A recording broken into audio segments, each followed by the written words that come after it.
नमस्कार दोस्तों, 14 अगस्त 1947 की रात को जब आज़ादी मिल रही थी तो आज़ादी मिलने के ठीक 15 मिनट पहले लॉर्ड माउंटबेटन के द्वारा भारत के प्रथम प्रधानमंत्री पंडित जवाहरलाल नेहरू को सत्ता के रूप में सेंगोल दिया गया था, जिसे बाद में इलाहाबाद में रख दिया गया था। लेकिन अब इसी सेंगोल को नई संसद भवन के उद्घाटन में माननीय प्रधानमंत्री मोदी जी को सौंपा जाएगा। नई संसद बनाने की जरूरत क्या थी जब पुरानी संसद पहले से मौजूद थी, और नई संसद भवन के उद्घाटन में माननीय राष्ट्रपति जी को आमंत्रित क्यों नहीं किया गया। आज के इस वीडियो में हम जानने का प्रयास करेंगे कि कांग्रेस के साथ साथ अन्य 19 विपक्षी पार्टियों ने नई संसद भवन के उद्घाटन में शामिल होने से मना क्यों कर दिया, और सेंगोल की क्या कहानी है और क्या इसका इतिहास है। यदि अभी तक वीडियो को लाइक नहीं किया तो वीडियो को लाइक कर दीजिए, और चैनल को सब्सक्राइब नहीं किया तो सब्सक्राइब कर दीजिए। आइए वीडियो को शुरू करते हैं।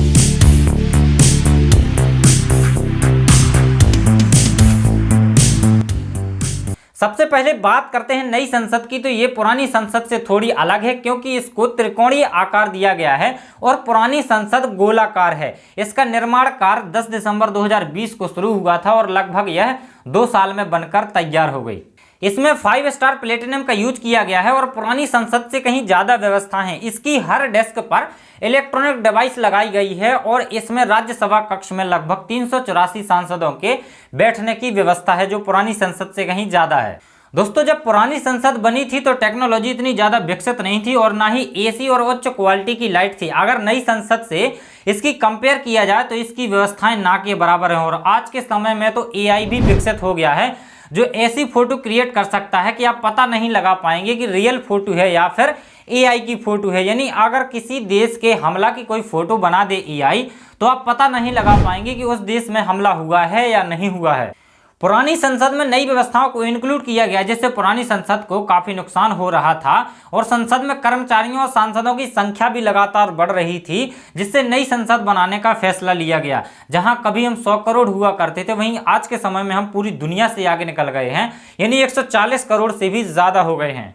नई संसद भवन के उद्घाटन को कांग्रेस के साथ साथ 19 विपक्षी दलों ने इसे बॉयकॉट करने का फैसला लिया है, क्योंकि इनका मानना है कि नई संसद भवन का उद्घाटन राष्ट्रपति जी को ही करना चाहिए, क्योंकि राष्ट्रपति संसद का अभिन्न अंग हैं और राज्यसभा के उपसभापति भी हैं। यदि राष्ट्रपति जी के द्वारा नई संसद भवन का उद्घाटन नहीं कराया जाता तो यह राष्ट्रपति पद का अपमान है।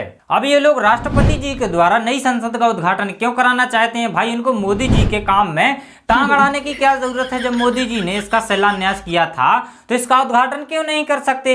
भाई, विपक्षी पार्टियों को मोदी जी के काम से दिक्कत है या फिर मोदी जी से ही दिक्कत है? जब मोदी जी 18-18 घंटे काम करते हैं तो वो ये काम भी कर सकते हैं। एक्चुअली विपक्ष का मानना है कि जब राष्ट्रपति जी संसद की अभिन्न अंग होती हैं तो क्या उनको ये मौका नहीं मिलना चाहिए कि वो नई संसद का उद्घाटन करें? और फिर भारतीय संविधान के आर्टिकल 79 में भी कहा गया है कि देश की एक संसद होगी जिसमें राष्ट्रपति, राज्यसभा और लोकसभा आते हैं। जब राष्ट्रपति जी को भारत का प्रथम नागरिक कहा जाता है तो क्या उनको आमंत्रित नहीं किया जाना चाहिए था? जब राष्ट्रपति जी संसद के दोनों सदनों को बुला सकते हैं, सत्रावसान कर सकते हैं, लेकिन उनकी इतनी भी इंपॉर्टेंस नहीं है कि उनको उद्घाटन में शामिल भी किया जा सके, परंतु उनको तो आमंत्रित ही नहीं किया गया है। अब अगर माननीय प्रधानमंत्री मोदी जी नई संसद के उद्घाटन के साथ साथ 60,000 श्रम योगियों को सम्मानित करना चाहते हैं तो ये काम राष्ट्रपति जी भी कर सकते थे, मगर उनको तो बुलाया ही नहीं गया। मान लीजिए अगर राष्ट्रपति जी को श्रम योगियों को सम्मानित करने का मौका नहीं दिया जाता और नई संसद के उद्घाटन का भी मौका नहीं दिया जाता, मगर उनको कम से कम बुलाया तो जाता। नई संसद पुरानी संसद के ठीक सामने बनी है। जहां पुरानी संसद एकदम गोलाकार थी, वहीं नई संसद थोड़ी त्रिकोणीय है और नई संसद में पुरानी संसद की अपेक्षा ज्यादा लोगों के बैठने की जगह है। राष्ट्रपति का पद आज के समय में केवल दिखावटी रह गया है, क्योंकि राष्ट्रपति जी को तो बहुत ही कम मौका मिलता है किसी भी आयोजन में शामिल होने का। जहां राष्ट्रपति जी संसद के प्रमुख हैं, लेकिन फिर भी इनको आमंत्रित ही नहीं किया गया है नई संसद के उद्घाटन में। आज से कुछ महीने पहले माननीय प्रधानमंत्री मोदी जी ने भगवान श्री राम मंदिर का शिलान्यास किया था। तब राष्ट्रपति श्री रामनाथ कोविंद थे, तो इनको भी नहीं बुलाया गया था। इसके बाद जब नई संसद का शिलान्यास किया गया तब भी मोदी जी ने किया, इसमें भी राष्ट्रपति जी को नहीं बुलाया गया।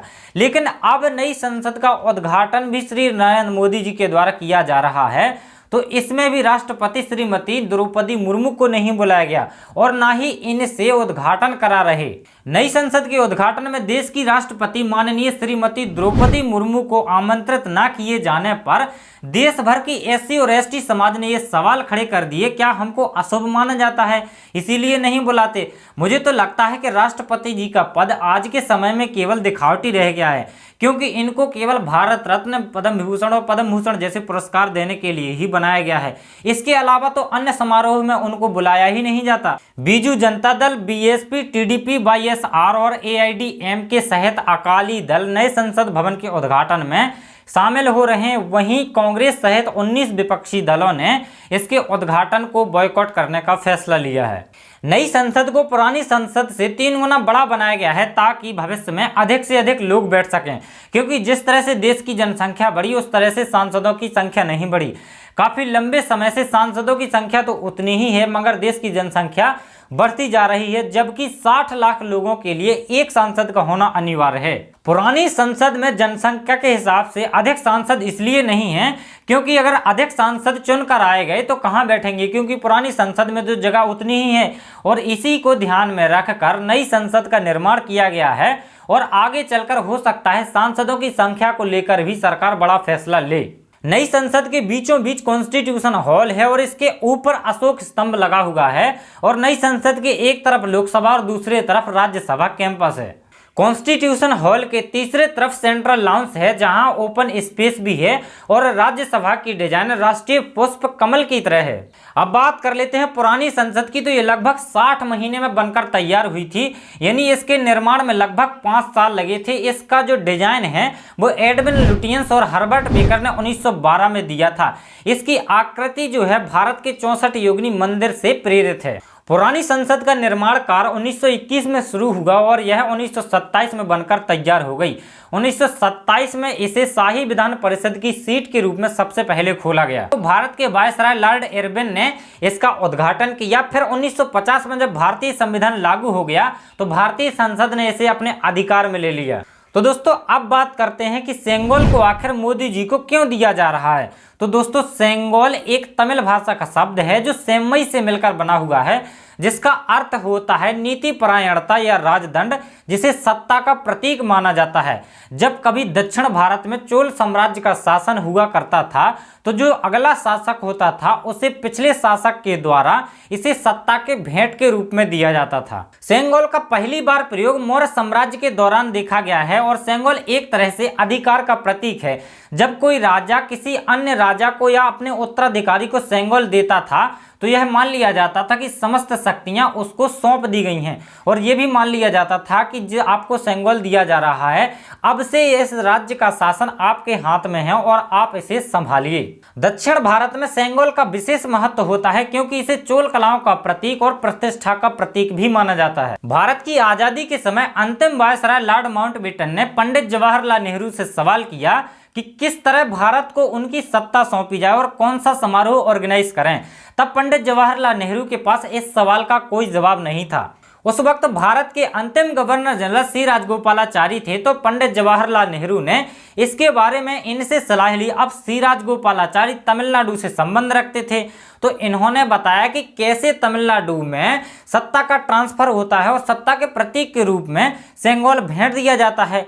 अब सेंगोल के बारे में जैसे ही पंडित जवाहरलाल नेहरू को इन्होंने बताया तो नेहरू जी को इनका आइडिया काफी पसंद आया। इसके बाद नेहरू जी ने सी राजगोपालाचारी को सेंगोल बनवाने की जिम्मेदारी दे दी। और चौंका देने वाली बात यह है कि जिन लोगों ने पंडित जवाहरलाल नेहरू के लिए सेंगोल बनाया था वो अभी भी जिंदा है। सेंगोल लगभग 5 फीट लंबा है, जिसमें नंदी की प्रतिमा बनी है और दक्षिण भारत में नंदी को न्याय का प्रतीक माना जाता है। सेंगोल के निर्माण के बाद इसको लॉर्ड माउंटबेटन को सौंप दिया गया क्योंकि उस वक्त लॉर्ड माउंटबेटन अंतिम वायसराय बनकर ब्रिटिश सरकार का प्रतिनिधित्व कर रहे थे और आगे चलकर 14 अगस्त की रात को आजादी से ठीक 15 मिनट पहले सेंगोल पर गंगाजल छिड़ककर लॉर्ड माउंटबेटन ने इसे पंडित जवाहरलाल नेहरू को सौंप दिया और कहा कि आज से आप अपने देश को चलाइए और आज से ये देश आपके हवाले। आजादी की इस सेरेमनी के बाद इस सेंगोल को इलाहाबाद संग्रहालय में रखवा दिया गया क्योंकि यह भारत के प्रथम प्रधानमंत्री पंडित जवाहरलाल नेहरू का पर्सनल तोहफा था।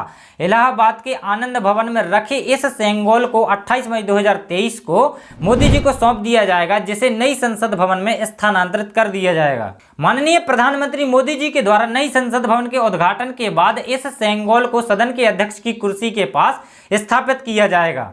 सेंगोल सोने और चांदी का बना होता है, जो देखने में काफी खूबसूरत लगता है। इसे सदन में इसलिए रखा गया है क्योंकि यह सत्ता का प्रतीक भी माना जाता है और न्याय का प्रतीक माना जाता है। आज के लिए बस इतना ही, मिलते हैं ऐसे ही किसी नेक्स्ट वीडियो में, तब तक के लिए जय हिंद।